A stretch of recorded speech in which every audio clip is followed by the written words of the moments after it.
Adelante, don Aníbal.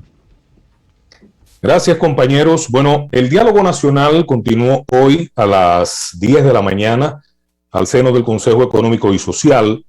No muchas expectativas, para decir, digamos, lo más escueto posible, pues había un solo y único punto de agenda que tenía que ver con la metodología empleada.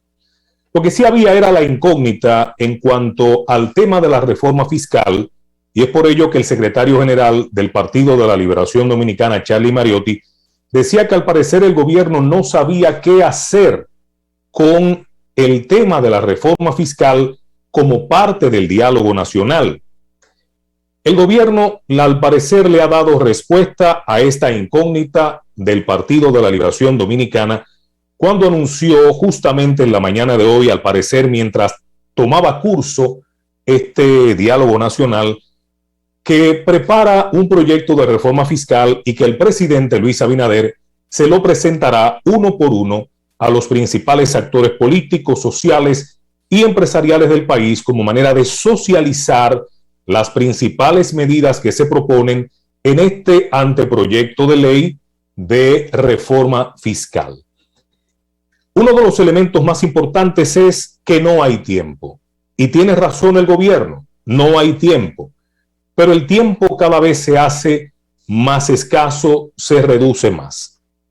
Hay que decir que el momento propicio para realizar la reforma fiscal se produjo en el año 2020, inmediatamente después o en medio de los estragos de la pandemia, inmediatamente o al poco tiempo después de asumidas las nuevas autoridades encabezadas por el presidente Abinader. Digo esto porque cada inicio de cuatrienio es el momento más oportuno porque se goza del capital político suficiente para poder arriesgar parte de él y emprender una reforma fiscal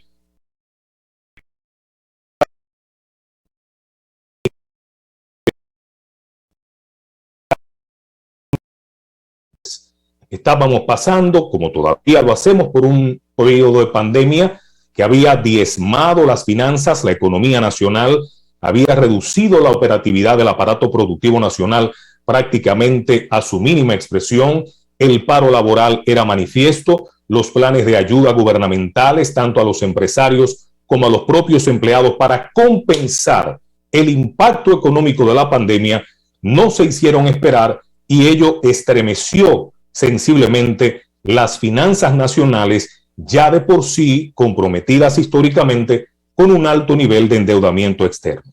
Como manera de lograr los recursos internos que se necesitan para recuperarnos del impacto económico, se hacía más que necesaria la reforma fiscal.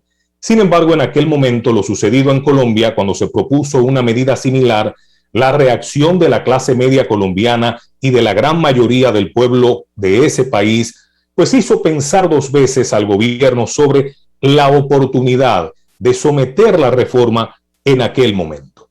El presidente dio marcha atrás en la intención, se anunciaron una serie de medidas compensatorias, pero finalmente el momento desde el punto de vista político se vadeó, se pospuso, se postergó, pero ya no es posible postergarlo más. Y por esa razón el gobierno, con justo criterio de apreciación, ha decidido llevar este anteproyecto y consensuar, luego de socializar con los actores sociales, con los actores políticos y por supuesto con el sector empresarial de la República Dominicana. Es un trago amargo para cualquier administración de gobierno, para cualquier líder político nacional, para cualquier presidente de la República que se encuentre en este predicamento.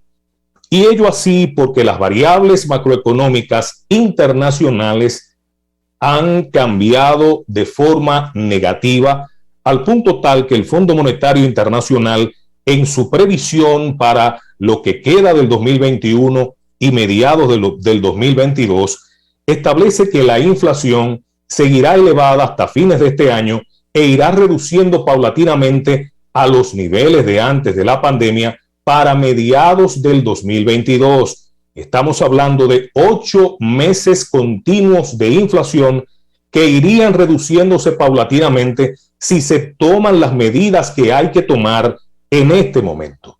Y como parte de las proyecciones dadas a conocer por el fondo, se adelanta que las economías avanzadas, por ejemplo, las economías desarrolladas, de aquí a fin de año tendrán una tasa de inflación del 3.6% para hasta mediados del 2022 ir reduciéndose hasta el 2%, que eran los niveles equiparables a los anteriores a la pandemia del COVID-19.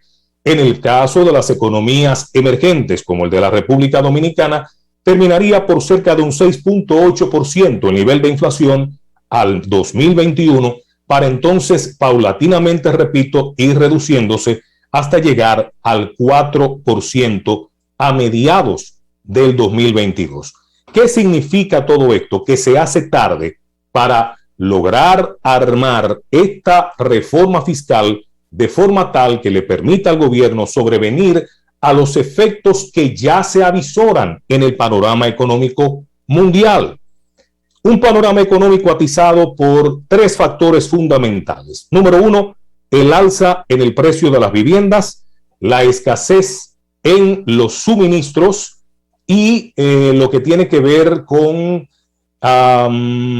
las materias primas, los commodities, el precio de los commodities en el mercado internacional, los suministros. Son estas variables las que están incidiendo de manera directa en el galope de la inflación y hay que tomar medidas urgentes para lograr contrapesarlas e irlas reduciendo paulatinamente hasta mediados del año que viene. Por eso es inaplazable que la reforma fiscal se pueda pactar, se pueda consensuar en este momento, y por ello el gobierno, de manera yo diría que inteligente, y por eso Charlie Mariotti se hacía la pregunta esta mañana, porque es que someter el proyecto de reforma fiscal a los rigores metodológicos de un diálogo nacional de la envergadura y los alcances del que ha propuesto el presidente Luis Abinader, le restaría bastante tiempo. Sabiamente, Alfredo Pacheco, presidente de la Cámara de Diputados, ha dicho que se esperará el tiempo prudente para que el presidente pueda consensuar la reforma antes de someter por ante el Congreso el anteproyecto de ley del presupuesto general del Estado para el año 2022.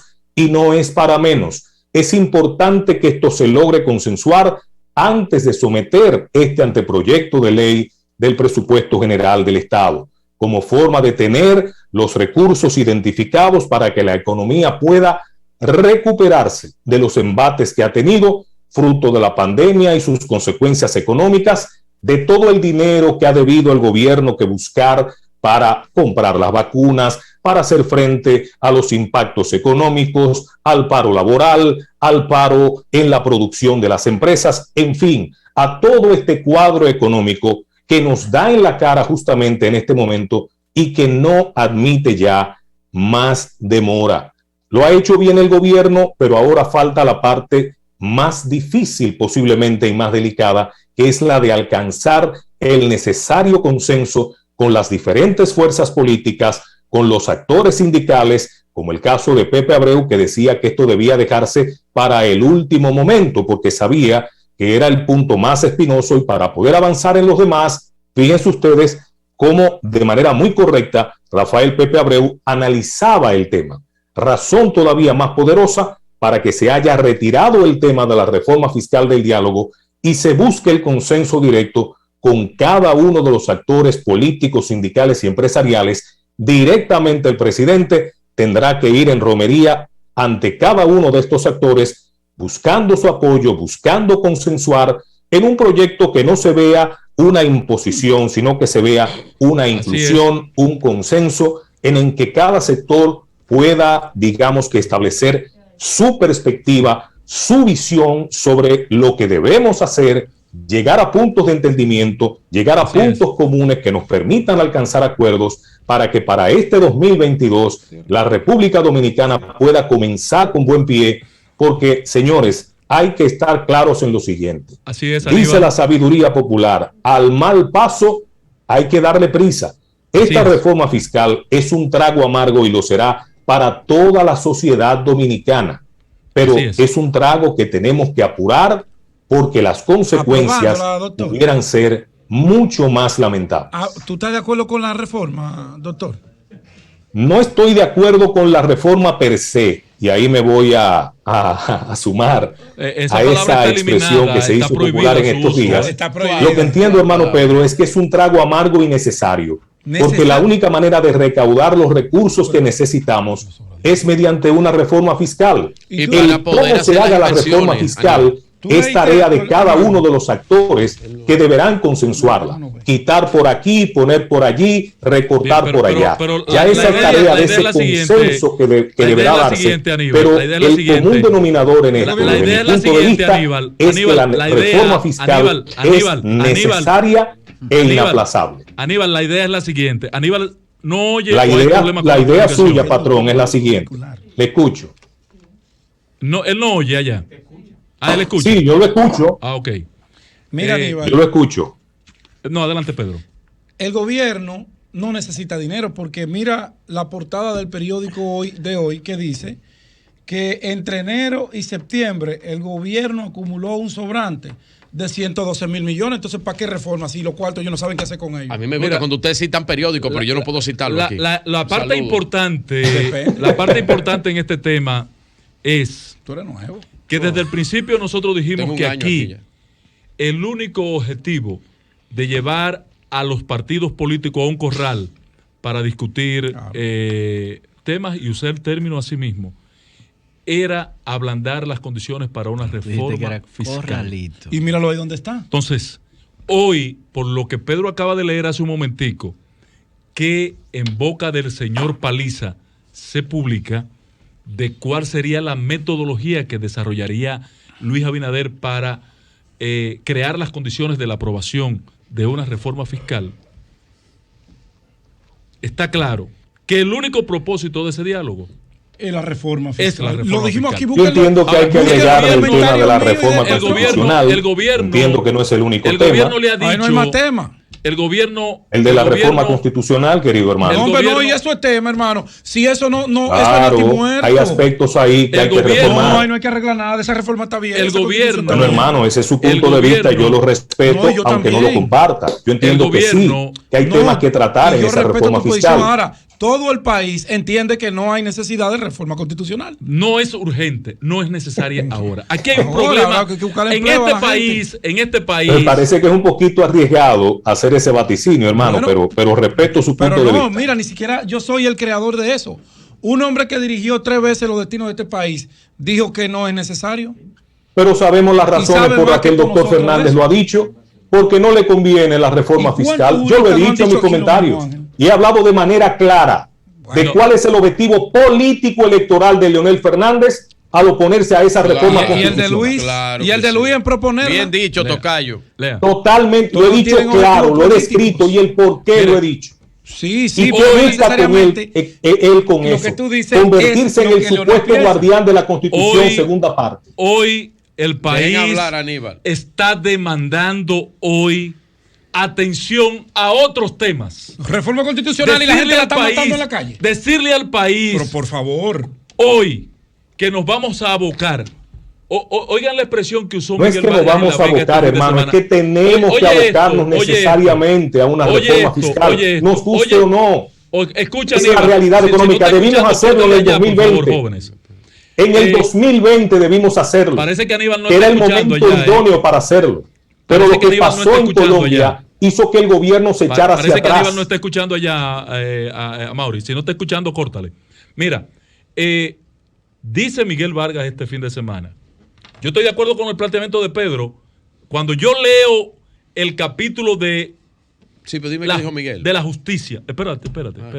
No estoy coincidiendo con Leonel ni con Pedro. No estoy coincidiendo. De coincidir. Se trata de una realidad. Estoy conteste con el planteamiento de Pedro cuando dice que Leonel ha referido que para poner en condiciones de autosuficiencia, de independencia al Ministerio Público, no hay que reformar la Constitución. Leonel tiene razón. Y tiene razón. Leonel tiene razón. No es necesario tocar la Constitución para ese aspecto.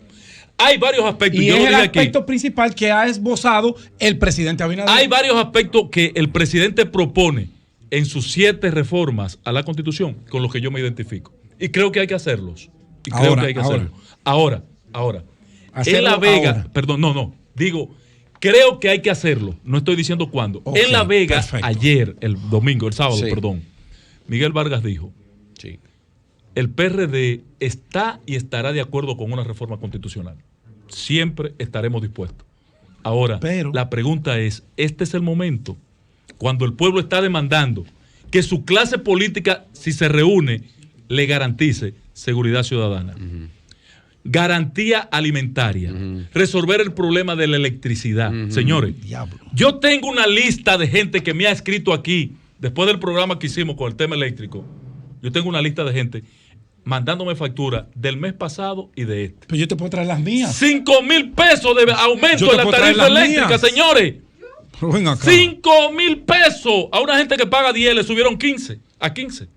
Busquen los datos. Pero te la subieron sin suministrarte la energía. Peor todavía. Entonces, pero ven acá. En medio de esta circunstancia, hablar de una reforma constitucional es una imprudencia. Y todavía mucho más imprudente es hablar de una reforma al tributo. Con 2 elementos. Pero ven acá. Con 2 elementos.